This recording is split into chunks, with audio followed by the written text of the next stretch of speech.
Your phone pulls down a YouTube video at hundreds of megabits per second, using a signal so weak it's basically indistinguishable from random electrical noise. Wi-Fi works by converting your data into radio waves that are constantly fighting for space in the most crowded slice of spectrum on the planet. Yet somehow, dozens of devices in your house take turns without crashing into each other. And it all happens invisibly, instantly, and almost never breaks. Let's traumatize ourselves with how fragile this system actually is. Wi-Fi.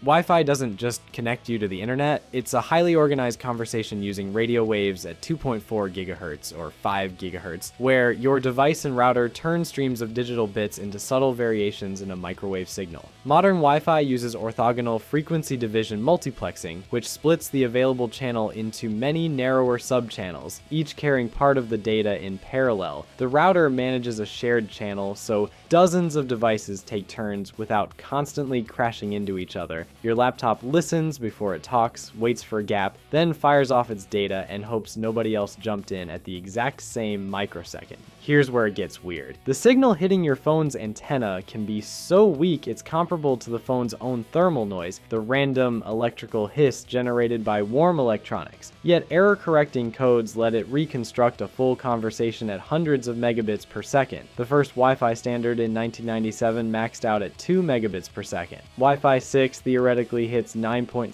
gigabits per second. That's a 4,800 times increase in roughly 25 years, all using the same basic physics of radio waves, just encoded smarter. At least Wi-Fi is predictable. Unlike Bluetooth, which decided chaos was a feature, Bluetooth doesn't hold a single frequency. It frantically hops between 79 different 1 MHz channels up to 1,600 times per second, using a pseudo-random sequence only the paired devices know. Picture dozens of pairs of dancers in a crowded hall, each duo following their own private choreography, constantly changing positions. Collisions aren't impossible, but when they happen, the dancers simply try again on the next step. This frequency hopping is the reason Bluetooth can coexist with Wi-Fi in the same 2.4 GHz band without constant catastrophic interference. The original Bluetooth Special Interest Group launched version 1.0 in 1999 with a max data rate of 1 megabit per second. Classic Bluetooth uses 79 channels of 1 megahertz each, hopping among them at 1,600 hops per second. That's 1,600 tiny coordinated jumps every single second to avoid stepping on Wi-Fi, other Bluetooth devices, and microwave ovens all screaming in the same frequency space. But here's where it gets interesting. Bluetooth Low Energy, introduced with Bluetooth 4.0 around 2010, was a fundamental redesign. Small sensors can now run for months or years on a coin cell battery. The myth that leaving Bluetooth on kills your battery,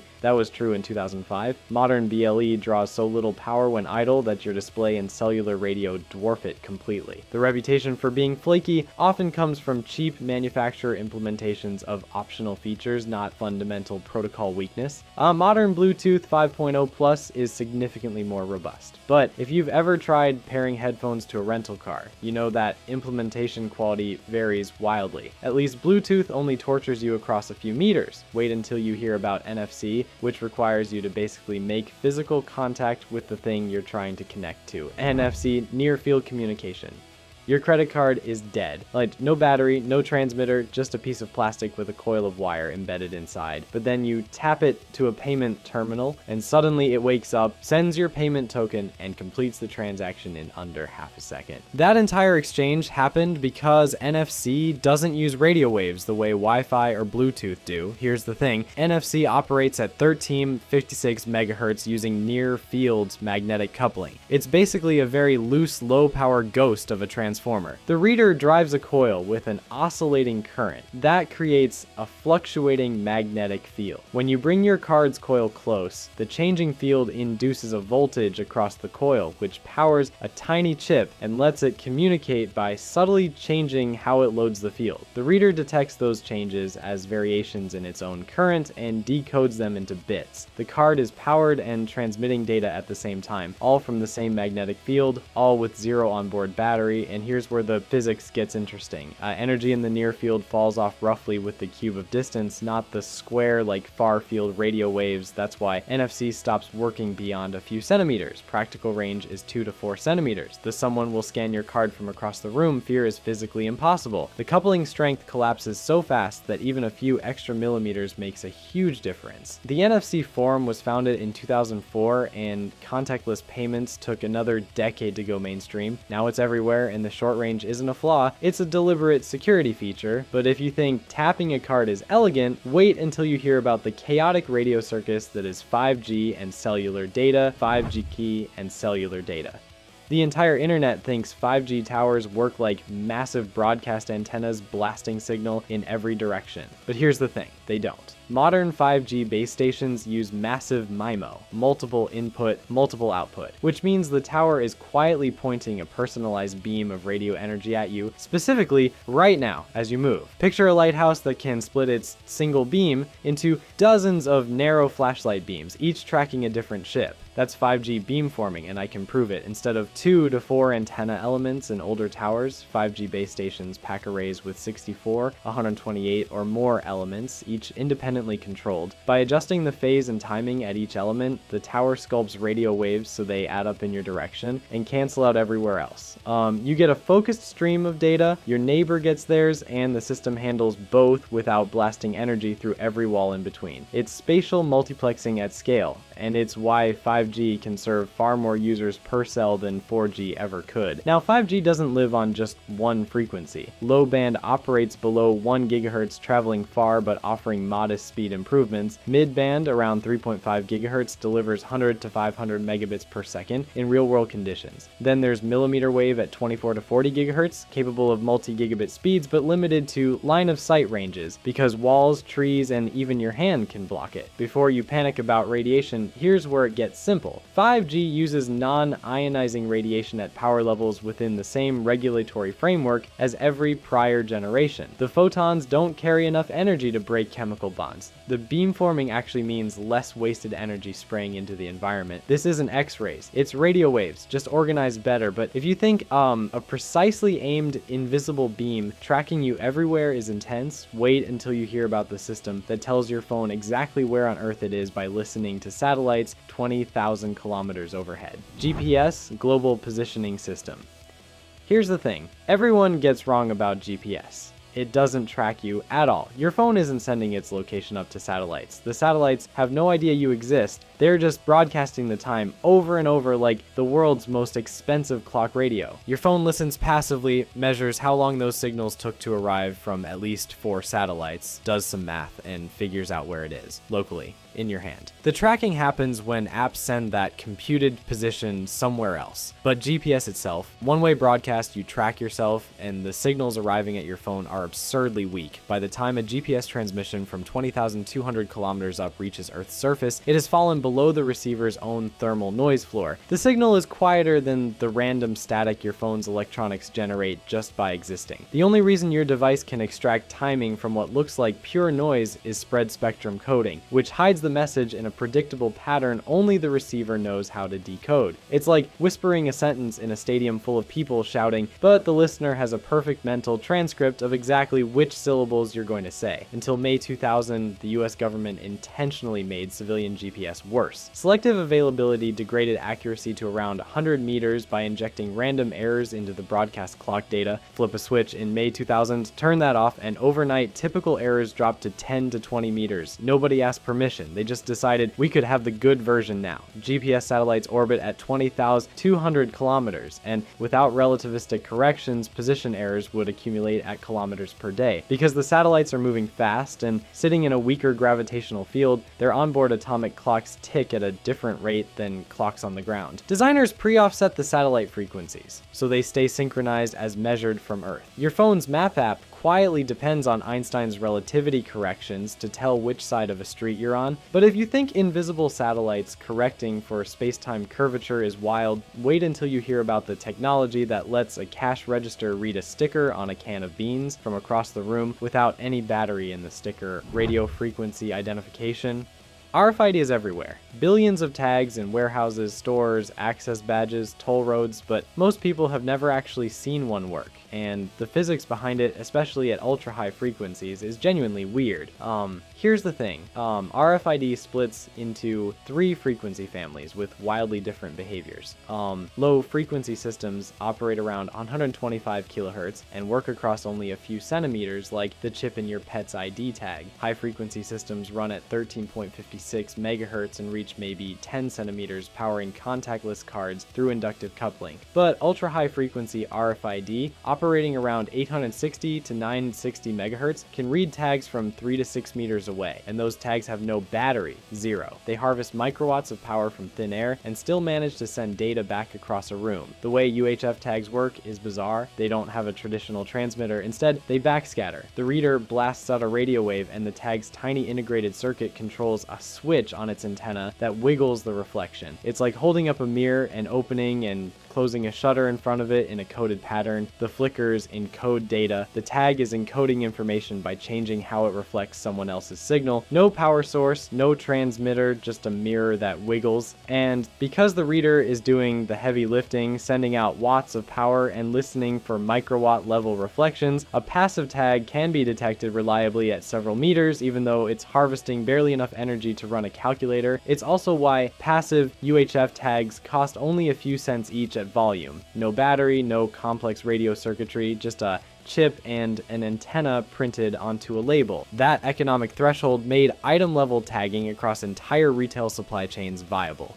Now the spy chip in your jacket fear gets thrown around a lot, and it overstates real world constraints by a huge margin. Yes, you can theoretically read a tag without the owner knowing, but practical range is limited, orientation matters enormously, and you need specialized equipment that costs hundreds or thousands of dollars. If someone wants to track you, your phone's far more useful than the RFID tag sewn into your jeans. But if you think a device with no battery sending data across a room by wiggling a reflection is strange, wait until you hear about the system that moves actual power across a gap with no wires at all. Wireless charging.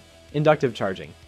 Wireless charging is basically a very loose transformer. You drop your phone on a charging pad, and instead of plugging anything in, power just appears. Here's the thing. It's not magic, and it's not beaming energy through the air Star Trek style. It's magnets, but in the most precise and feedback-controlled way possible. The charging pad contains a coil of wire driven by an alternating current at around 110 to 205 kilohertz. That coil generates a magnetic field. Your phone also contains a coil. When you place the phone on the pad, that oscillating magnetic field threads through the phone's coil, and thanks to Faraday's law of induction, induces a voltage. Rectifier circuits inside the phone convert that AC voltage into DC power that charges the battery. It's the same principle behind transformers in your power supply, except the two coils are separated by a few millimeters of air and plastic instead of being wrapped around the same iron core. But here's where it gets interesting. The magnetic field is doing double duty. While it's delivering power, it's also carrying a low bandwidth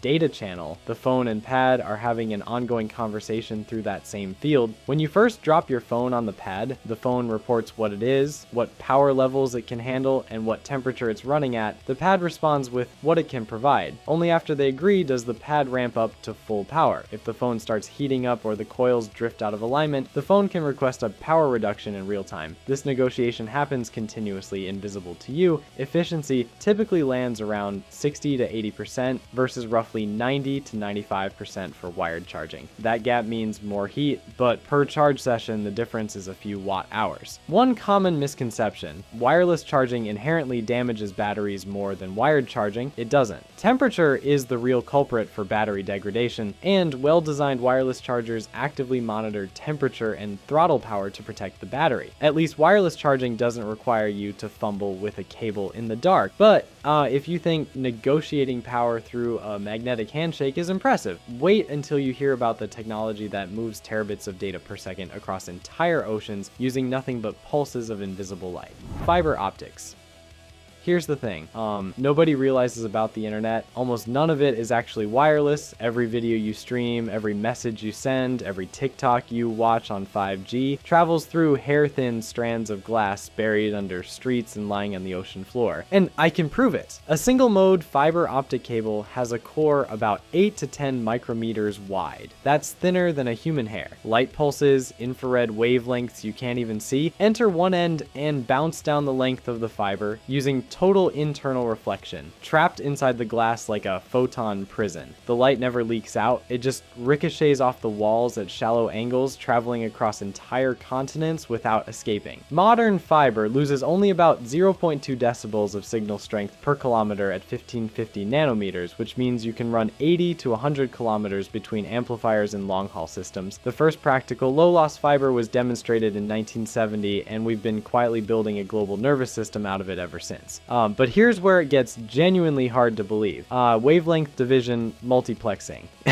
One fiber can carry dozens or hundreds of different colors of infrared light simultaneously, each wavelength carrying its own completely independent data stream. They travel down the same strand at the same time and never interfere with one another because total internal reflection works identically for every color. One fiber becomes a multi-lane superhighway. Contemporary undersea cables carry aggregate capacities in the tens of terabits per second, all of it light bouncing through glass at about 2/3 the speed of light in vacuum, roughly 2.07 x 108 meters per second. And that wireless 5G connection on your phone, it runs on fiber. Every base station connects back to the core network via fiber backhaul. The tower is just the last few hundred meters. Wireless internet is never truly wireless end to end. It's all glass underneath. But if you think invisible light carrying the digital lives of millions under the ocean is impressive, wait until you see how we use light to measure distance with picosecond precision, LiDAR, and infrared sensors. LiDAR measures distance by firing laser pulses and timing their return. It's like shouting hello and timing the echo, except the shout is light and the echo comes back in nanoseconds. Light travels roughly 30 centimeters per nanosecond, which means if you want to resolve distances down to a few centimeters, you need to measure time differences in the tens of picoseconds. That's not a typo, tens of picoseconds. In a device that fits in your phone case. Automotive LiDAR units scan ranges of 100 to 200 meters, firing pulses at hundreds of kilohertz to build millions of 3D data points per second. They're effectively painting the entire environment in precise geometry several times a second, creating a real-time model of every car, curb, and pedestrian in view. This is why self-driving car companies spent years strapping giant spinning cylinders on top of vehicles that cost more than the car itself. But here's the thing. In 2020, Apple put a LiDAR scanner in the iPhone 12 Pro. Smartphone LiDAR modules operate at short range, only a few meters, optimized for AR and low light autofocus. You're not mapping a highway, you're measuring your living room so you can see if that couch fits before you buy it. Same principle, wildly different scale. Now compare that to the infrared remote control sitting on your coffee table. It operates at around 940 nanometers, modulated at roughly 38 kilohertz. The receiver is tuned specifically to that modulation frequency to ignore constant background infrared from lamps and sunlight. It's a one-way conversation with a range of a few meters, and it's been functionally unchanged since the 1980s. Your TV remote and a self-driving car's perception suite are both using infrared light, but one costs $3 and the other costs tens of thousands. The LiDAR vs. cameras debate in autonomous vehicles is one of the most contentious in tech. Some argue explicit 3D geometry is essential for safety. Others argue vision-only systems can match human performance at lower cost, pointing out that humans navigate using two cameras and no laser rangefinder. The community is split, billions of dollars are riding on who's right, but if you think measuring picoseconds in a phone is impressive, wait until you hear about the system that keeps all those phones synchronized across the planet. Cloud synchronization. Cloud Sync is where everything we've talked about so far quietly converges into a single invisible system that makes your digital life feel continuous. Every time you take a photo and it appears on your laptop 3 seconds later, you are experiencing the output of a distributed reconciliation engine running across Wi-Fi, fiber backbones, cellular data, data centers in specific buildings in specific countries, and a silent version control system managing conflicts you never see. Here's how it actually works. Every modification you make to a file, photo, or note is flagged by the app queued into a batch and packaged into HTTPS requests sent to remote servers. Those servers maintain versions metadata for every single file you own, including timestamps, cryptographic hashes, and access tokens. When two devices edit the same file between syncs, the system must resolve the conflict. Either it follows last write, wins rules, and overwrites the older version, or it preserves both and asks you to choose. This is running silently in the background of your entire digital life, every moment, on every device. Delta synchronization means only the changed portions of a file are uploaded, not the whole thing. If you edit one paragraph in a 50-page document, the sync system identifies the delta and sends only that fragment. This is how sync stays fast and battery-friendly even for large files. The alternative would be re-uploading gigabytes every time you change a single word. Dropbox popularized consumer file sync in 2007. Apple launched iCloud in 2011, Google Drive in 2012. Between them, these systems normalize the expectation that your stuff just follows you, but the cloud is not a metaphor. It is racks of servers in specific buildings in specific countries governed by specific laws. When you delete a photo, it may live on in version backups for weeks. The abstraction is convenient. The reality is concrete. The photo that appears on your other device seconds after you took it is not magic. Your phone detected the new photo, uploaded it over 5G or Wi-Fi to a server farm connected by fiber where the metadata was indexed and the image stored redundantly. Your laptop, polling the same account over a separate network path, saw the update, downloaded the file, and displayed it. The latency you experience is the sum of all those steps. This is the through line. Wi-Fi encodes data into radio waveforms. Fiber encodes data into pulses of light. GPS encodes time into satellite signals. Cloud Sync encodes your entire digital existence into distributed metadata and versioned objects scattered across continents, synchronized by algorithms that never sleep. And it all works because underneath the magic, it is just math, physics, and very careful engineering. If you enjoyed this video and want to see more, click the video on the screen now.